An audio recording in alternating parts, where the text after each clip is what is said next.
How to remove your brake cylinder reservoir. What the tools you'll need is a 10mm socket, a deep well, and a ratchet, and also maybe a siphoning gun if you want to save all the good fluid.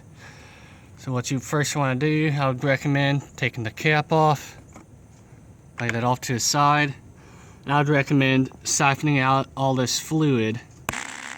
Once when you've done that, you want to go and take your 10mm socket with the ratchet, and you have a total of 2 screws. Got one back here, and you got one over here. Well, let's say 2 nuts on there. You want to go ahead and take those 2 off, and basically this thing will just wiggle off the little stud. Once when you've done that, you can tilt it downwards. You'll also have a connector. You want to go and disconnect that just by pushing in the little pin.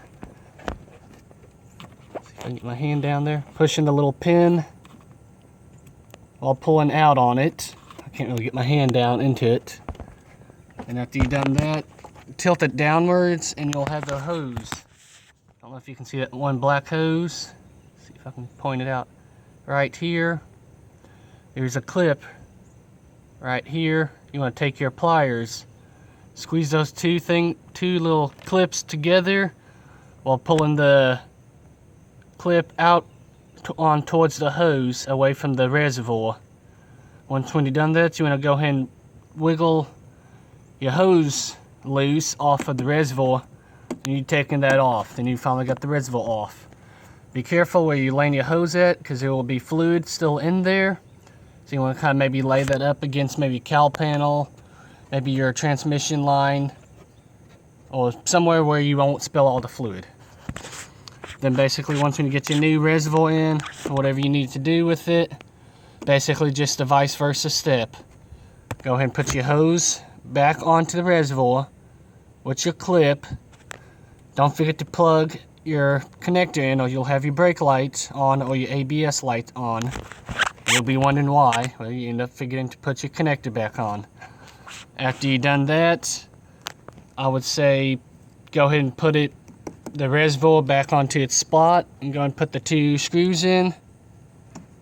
And after you've done that, the screws don't need to be crazy tight. This thing's plastic, so it can break easy, but just get snug, not crazy tight.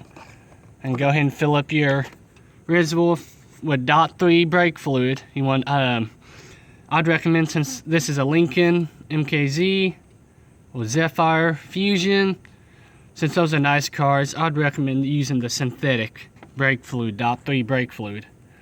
Once when you fill it up, you want to make sure you don't got no air bubbles trapped in it. So I'd recommend bleeding the brakes possibly if you wanted to do that. But it's just a small, you probably may get a small air pocket that may just end up pushing right through back up to the reservoir, which that will be fine. You don't want it to go into your brake booster, then it'll end up traveling through your brake lines, and that's not good, having air in your brake lines. So after you've done that, you're basically ready to go. That's how you replace the reservoir, brake reservoir on Lincoln MKZ, Zephyr, and Fusion. Thanks for watching.